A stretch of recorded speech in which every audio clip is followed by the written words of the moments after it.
Bismillahirrahmanirrahim.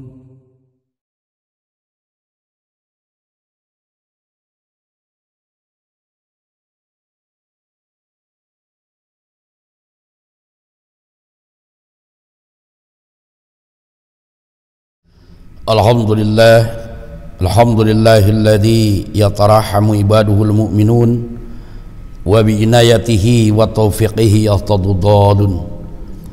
Asyhadu an la ilaha illallah wahdahu la syarikalah wa asyhadu anna Muhammadan abduhu wa rasuluh, amma ba'd. Hadirin ikhwatu iman, undangan Allah Subhanahu wa taala, alhamdulillah kita dapat dipertemukan kembali pada kesempatan kali ini dalam kajian online pimpinan cabang Persatuan Islam Bale Endah. Seperti biasa, bahasan kita masuk pada ayat selanjutnya pada surat Al-Baqarah. Kali ini kita masuk pada ayat yang ke-42 dan 43, terutama ayat ke-42 yang sangat terkait jelas dengan ayat baik 40 ataupun ayat 41 di surat Al-Baqarah. Ikhwatu iman rahimakumullah, sebagaimana yang kita maklumi bahwa di ayat sebelumnya Allah telah menyebutkan bahwa ahli kitab mereka itu orang-orang yang sudah menerima nikmat dari Allah yang begitu banyak, begitu luas, sehingga nikmat-nikmat yang mereka dapatkan ini merupakan anugerah yang mungkin saja tidak diberikan pada makhluk Allah dari umat selain mereka. Namun sebagaimana yang kita maklumi juga bahwa orang-orang ahli kitab, orang-orang yang khususnya Yahudi oleh Allah disebut kaumun buhtun, yaitu kaum yang senantiasa berbuat dusta. Maka bagi mereka melakukan dusta itu tidak terbatas dalam urusan dunia, namun juga termasuk nanti di dalamnya urusan-urusan yang berkaitan dengan ukhrawi atau urusan dini, urusan agama. Sehingga mereka tidak akan segan-segan melakukan perbuatan-perbuatan yang perbuatan itu oleh aturan manusia terlarang, apalagi oleh aturan agama. Makanya kenapa mereka diseru oleh Allah dengan seruan wa aminu bima anzaltu musaddiqal lima ma'akum, yang artinya dan berimanlah kalian kepada apa yang aku turunkan, yaitu Al-Quran, yang hal itu membenarkan apa yang ada pada kamu atau Taurat. Namun pada kenyataannya seruan dari Allah Subhanahu wa taala ini justru disikapi dengan kebalikannya. Mereka menjadi orang yang awalan kafirin bih, yang pertama kufur kepada apa yang Allah turunkan melalui Rasulullah Muhammad sallallahu alaihi wasallam, yaitu Al-Quran. Padahal seharusnya mereka lah bukan orang yang pertama kafir, tapi harusnya orang yang pertama beriman. Maka dengan seruan dari Allah agar beriman menunjukkan sebagai pengingat bahwa mengimani apa yang dibawa oleh Muhammad sallallahu alaihi wasallam, yaitu Al-Quran, merupakan keharusan, kewajiban bagi mereka, karena merekalah orang yang justru paling paham tentang hal ini. Karena orang-orang Yahudi inilah, atau orang-orang ahli kitab juga, mereka yang justru pertama kali menyeru, menggembar-gemborkan berkaitan dengan apa yang dibawa oleh Rasulullah. Mereka menyatakan akan datang nabi terakhir, akan ada nabi penutup, akan ada risalah yang dibawa yang menyempurnakan risalah-risalah sebelumnya. Namun ternyata dikarenakan ketidaksukaan, terhadap pribadinya, terhadap keturunannya, dan ketidaksukaan terhadap apa yang dibawa oleh Muhammad sallallahu alaihi wasallam, maka mereka menolak ajaran itu. Bukan karena mereka tidak mengetahui tentang ajaran tauhid, bukan berarti mereka tidak paham, akan tetapi pahamnya mereka, taunya mereka tentang hal itu justru menjadikan mereka tidak mengikutinya. Artinya bukan jadi satu jaminan orang paham dan mengerti akan menjadi orang yang pertama kali mengikuti apa yang dipahami dan dimengerti oleh mereka. Ikhwatu iman yang dimuliakan oleh Allah Subhanahu wa ta'ala, maka wajar kalau kemudian di ayat yang ke-42 yang masih membicarakan tentang orang-orang Yahudi dalam hal ini, orang-orang yang kafir yang disuruh untuk beriman oleh Allah, Allah menyatakan dalam firman-Nya, a'udzubillahi minasyaitonir rajim wala talbisul haqqa bil batil, dan janganlah kamu mencampur adukan yang hak dengan yang batil, wa taqtumul haqqa wa antum ta'lamun, dan janganlah kamu menyembunyikan yang hak padahal kamu mengetahui hal itu. Ayat ini jelas sekali ditujukan oleh Allah Subhanahu wa ta'ala kepada ahli kitab Yahudi, Nasrani, yang mana mereka memahami dan mengetahui dengan benar, mengetahui dan memahami dengan pasti tentang Al-Quran dan ajaran yang dibawa di dalam Al-Quran oleh Rasulullah Muhammad sallallahu alaihi wasallam. Tapi ya tadi yang saya sebutkan, karena ketidaksukaan, ketidaksesuaian dengan hawa nafsu mereka, akhirnya menolak, menjadi orang yang pertama kali menolak aturan tersebut, tidak mengindahkan seruan Allah untuk mengimaninya, dan mereka menjadi orang-orang yang kemudian nanti di ayat-ayat selanjutnya disebutkan sebagai orang-orang yang dilaknat oleh Allah Subhanahu wa ta'ala. Pada ayat ini Allah Subhanahu wa ta'ala menyatakan wala talbisul haqqa, yang dimaksud jangan kalian mencampur adukan al-haq bil batil dengan yang batil. Apa? Al-Quran dengan ajaran di luar Al-Quran. Jangan dikarenakan mereka sebagai orang Yahudi, orang Nasrani, kemudian mereka tetap membawa ajaran Yahudi, ajaran Nasrani untuk disatukan dengan Al-Quran, dengan dalih bahwa Yahudi dan Nasrani pun ajaran tauhid, bahwa Yahudi dan Nasrani pun ajaran yang diturunkan Allah kepada Rasulnya. Kenapa harus ditolak?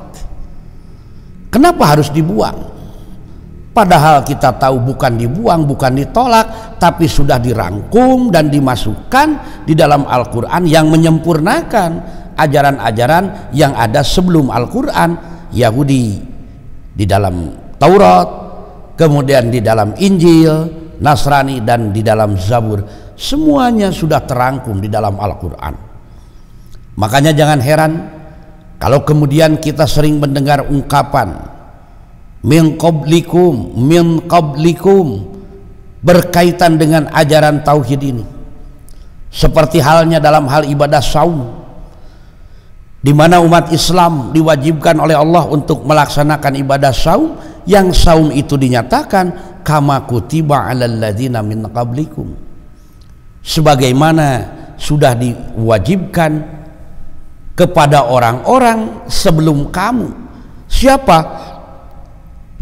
Yaitu ahli kitab, yaitu Yahudi dan Nasrani. Menunjukkan bahwa Al-Quran sudah mengakomodir ajaran mereka. Al-Quran sudah mengambil dan menyempurnakan, kemudian meluruskan yang sudah menyimpang, yang sudah bengkok, yang sudah seiring dengan ajaran tauhid diluruskan oleh Allah melalui Rasulnya Muhammad. Tata caranya diluruskan, dibenarkan, dalam arti jika terjadi penyimpangan seperti halnya ibadah haji, mereka tawaf dengan telanjang diluruskan. Mereka saum hanya terhadap makanan tertentu dibereskan. Ini loh yang oleh Allah Subhanahu wa taala diajarkan. Saumnya, hajinya, salatnya, zakatnya, semuanya diluruskan dan dibenarkan oleh Al-Quran, yang itu semua tadinya sudah ada di dalam ajaran sebelumnya. Makanya kalau mereka kemudian tetap memegang ajaran Taurat, ajaran Injil, ajaran Zabur, di sisi lain juga mereka menjadikan Al-Quran sebagai dasar kehidupan, ini satu hal yang tidak benar. Tinggalkan Zabur, Taurat dan Injil, jadikan Al-Quran sebagai pedoman. Jangan kemudian ajaran-ajaran yang ada di dalam Taurat, Injil, yang itu semua sudah dirangkum dalam Al-Quran tetap dipegang dan dibawa. Makanya kalau kemudian Allah Subhanahu wa taala menyatakan wala talbisul haqqa bil batil, ini satu hal yang wajar karena mereka mencampur adukan ajaran-ajaran di luar Islam dengan ajaran-ajaran yang ada pada mereka yang hakikatnya sudah menyimpang dari ajaran yang sebenarnya. Makanya kalau mereka beranggapan di dalam Taurat, di dalam Injil itu pun ada ajaran seperti yang diajaran Al-Quran, kemudian mereka tetap memegangnya, meyakininya, tidak melepaskannya, ini satu hal yang salah. Bukan salah meyakininya, akan tetapi salah menjadikan ajaran sebelumnya tetap sebagai keyakinan, di sisi lain meyakini Al-Quran sebagai pedoman. Ini yang tidak dibenarkan oleh Allah. Oleh karena itu, ikhwatu iman yang dimuliakan Allah Subhanahu wa taala, tentu saja ungkapan wala talbisul haqqa bil batil ini tidak hanya berlaku bagi orang-orang Yahudi Nasrani, orang-orang ahli kitab, tapi termasuk kita sebagai umat Islam. Larangan wala talbisul haqqa bil batil adalah ketika kita sudah menerima Islam secara penuh, ketika meyakini ajaran tauhid secara penuh, maka jangan sampai kemudian ada ajaran-ajaran yang sebetulnya bukan ajaran Islam, tapi karena sudah membudaya, sudah memasyarakat, dilakukan oleh orang-orang Islam, kemudian mereka tetap mengakomodir dan memasukkannya seolah-olah bagian dari ajaran Islam, sekalipun mereka menyatakan ini adat, ini budaya, ini kebiasaan. Adat, budaya dan kebiasaan tidak dilarang selama tidak bertentangan dengan Al-Quran. Makanya ungkapan wala talbisul haqqa bil batil, jangan mencampur adukan yang hak dan yang batil, itu termasuk seperti yang barusan diungkapkan, orang Islam masih tetap melakukan pekerjaan-pekerjaan yang sebetulnya itu adalah pekerjaan orang-orang di luar Islam, namun sepertinya sudah masuk dan mengotori ajaran Islam, maka ini termasuk ungkapan larangan dari Allah, wala talbisul haq bil batil. Hadirin ikhwati iman yang dimuliakan oleh Allah Subhanahu wa taala, makanya kalau kemudian ada orang yang masih bersikukuh untuk mempertahankan adat padahal bertentangan dengan Al-Quran, bertentangan dengan sunnah, ini satu hal yang dilarang. Jangan kemudian kita karena bersikukuh ini adat, ini kebiasaan, sudah lama dikerjakan oleh orang tua, nenek moyang kita, jangan sampai dihilangkan. Itu satu hal yang tidak benar. Ketika yang salah dipelihara, ini berbahaya. Justru yang salah ini harus dihilangkan, diketahui boleh, tapi bukan untuk diamalkan. Diketahui boleh untuk pengetahuan bahwa itu adalah perbuatan yang dilarang, bukan dilestarikan untuk dilakukan. Dan inilah yang kemudian dilakukan oleh orang-orang baik liberal, orang-orang dari sekuler atau yang lainnya. Mereka berusaha tetap mempertahankan hal itu dengan dalih budaya, dengan dalih sudah terbiasa, padahal bertolak belakang dengan Al-Quran. Wala talbisul haqqa bil batil. Kenapa juga orang-orang ahli kitab disebut dan dilarang oleh Allah wala talbisul haqq bil batil? Sebab di sisi lain mereka apa? Wa taktumul haqqa wa antum ta'lamun. Mereka itu menyembunyikan yang hak, sesuatu yang benar, padahal mereka mengetahui bahwa itu adalah satu hal yang dilarang. Artinya pekerjaan ini tidak boleh dalam agama, yang ini jangan dilakukan menurut agama, namun mereka tetap melakukan dalam tanda kutip seperti ungkapan tadi, menjaga budaya, melestarikan kebiasaan, adat istiadat. Nah, ini termasuk ungkapan menyembunyikan kebenaran, menyembunyikan keilmuan yang terkait dengan Al-Quran, menyembunyikan keilmuan yang terkait dengan sunnah Rasulullah, sehingga mereka menjadikan seolah-olah itu bagian dari ajaran agama. Kenapa? Karena ternyata ketika dihilangkan, jangan dikerjakan, mereka seolah-olah merasa kurang, ada yang hilang. Padahal dalam agama jangan menggunakan perasaan, jangan menggunakan akal dalam hal tertentu, karena kalau akal dan perasaan yang berbicara, yang akan muncul adalah penyimpangan yang seringkali dalam bahasa agama disebut dengan bid'ah. Dan itu sama dengan mengkhianati agama. Nah, oleh karenanya bagi kita, ketika mengetahui itu kebenaran, memahami itu kebenaran dengan dalih dan alasan apapun, jangan kemudian kita menutupi dan menyembunyikan. Katakan yang benar walaupun terasa pahit. Qulil haq walau kana murran. Katakan oleh kalian yang hak walaupun itu terasa pahit.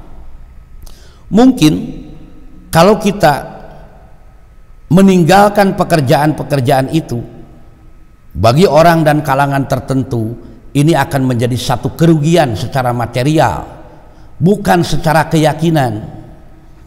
Sebab kalau hal itu dihilangkan, sesuatu yang sudah terbiasa dari dahulu, sesuatu yang sudah memasyarakat dari dahulu, yang mereka dapatkan, yang mereka raih dengan mudah dengan sebab status mereka, nah ini akan hilang dari diri mereka, dan ini yang tidak diinginkan. Makanya sebetulnya ketidaksukaan mereka, orang-orang Yahudi dan Nasrani ini terhadap Rasulullah, bukan karena terkait dengan akidahnya, bukan terkait karena berbeda dalam hal keyakinan, tapi yang jadi persoalan karena takut hilangnya pendapatan, takut hilangnya keperluan yang biasa tertutupi dengan perilaku itu. Maka mereka menggunakan hal ini sebagai cara untuk menutupi apa yang mereka inginkan sebenarnya. Mereka gunakan agama bahwa ini merusak kebiasaan nenek moyang, ini akan menghilangkan adat istiadat dan lain sebagainya, dengan memberi julukan-julukan tertentu untuk menjadikan hal itu tidak terungkap sebenarnya yang menjadi keinginan mereka. Nah, oleh karena itu, hadirin ikhwatu iman yang dimuliakan Allah Subhanahu wa taala, surat Al-Maidah ayat ke-15 menegaskan, ya ahlal kitab qad ja'akum rasuluna, wahai ahli kitab, sesungguhnya telah datang kepadamu rasul kami, kata Allah, yubayyinu lakum katsiran mimma kuntum yukhfuna minal kitab, menjelaskan kepada kamu banyak dari isi Alkitab yang itu kamu sembunyikan, wa ya'fu an katsirin qad ja'akum minallahi nurun wa kitabun mubin, dan banyak pula yang dibiarkannya, sesungguhnya telah datang kepadamu cahaya Allah dan kitab yang menerangkannya. Artinya terang benderang Rasulullah menjelaskan dengan tegas sekali. Allah dan Rasulnya memberitahukan pada mereka tentang ajaran Islam yang akan menyelamatkannya. Namun dengan sebab yang tadi, takut terhilangnya pengaruh, takut hilangnya pendapatan, akhirnya sesuatu yang sudah benar mereka upayakan untuk menutupinya, sesuatu yang sudah terang benderang secara keilmuan diupayakan dengan cara-cara tertentu agar hal itu sebagai sesuatu yang seolah-olah ketika mereka lakukan bukan satu kekeliruan, tapi justru apa yang mereka lakukan dianggap sebagai sesuatu yang hebat, sebagai pembelaan terhadap adat dan istiadat yang berlaku di masyarakat. Oleh karenanya, ikhwatu iman yang dimuliakan Allah Subhanahu wa taala, inilah barangkali yang pernah disampaikan oleh Imam At-Tabrani di dalam salah satu riwayat. Beliau menyatakan, mithlal ladzi yata'allamul ilma thumma la yuhadditsu bihi, perumpamaan orang yang mempelajari ilmu kemudian tidak menyampaikannya itu kamatsalil ladzi yaknizul kanza fala yunfiqu minhu, bagaikan orang yang menyimpan harta namun dia tidak menapakahkan untuk dirinya. Artinya yang dimiliki tidak ada manfaat untuk dirinya. Harta yang dia tumpuk, harta yang dia cari, harta yang dia simpan, ternyata untuk dirinya saja tidak termanfaatkan. Untuk apa kita miliki semua itu? Tidak menjadi berguna, tidak kemudian bermanfaat bagi dirinya. Seperti halnya ilmu yang kita cari, yang kita kaji, setelah kita mengerti dan kita paham, tapi dianggap akan merugikan kita, dianggap mengoreksi pekerjaan kita, kemudian kita tidak sampaikan pada orang-orang. Apa bedanya dengan orang yang berharta tapi tidak menapakahkan untuk dirinya? Apa bedanya dengan orang yang banyak kekayaannya tapi tidak dapat digunakan oleh dirinya? Sama dengan ilmu yang banyak yang dia raih, yang dia paham dan dia mengerti, tapi dia tidak wujudkan kepada orang-orang dengan cara diajarkan, diberitahukan dan diamalkan oleh dirinya. Kenapa? Karena mereka ketakutan kehilangan pendapatan, kehilangan yang berkaitan dengan keuntungan yang sifatnya duniawi, tapi mereka ternyata mendapatkan kerugian di hadapan Allah Subhanahu wa taala. Dan ini yang nanti akan dijelaskan dalam ayat selanjutnya, yaitu berkaitan dengan orang yang demikian, termasuk orang-orang yang khianat terhadap ilmunya karena dia menyembunyikan ilmu yang dia paham dan mengerti, tidak diajarkan kepada orang-orang. Maka dari itu kita pun tentu saja satu saat tidak mustahil yang kita paham dan kita mengerti dalam Al-Quran karena mengganggu kepentingan kita sehingga kita tutupi, tidak kita sampaikan, satu kerugian besar bagi diri kita masing-masing. Jangan sampai kita termasuk orang-orang yang talbisul haq bil batil dan juga taktumul haq wa antum ta'lamun. Ini yang Allah peringatkan pada orang-orang Yahudi, namun tentu saja juga diperingatkan bagi kita terhadap umat Islam, jangan sampai berperilaku seperti orang-orang Yahudi. Semoga dapat bermanfaat. Insyaallah kita sambung kembali dalam bahasan selanjutnya. Aqulu qauli hada wa astaghfirullah li wa lakum. Assalamualaikum warahmatullahi wabarakatuh.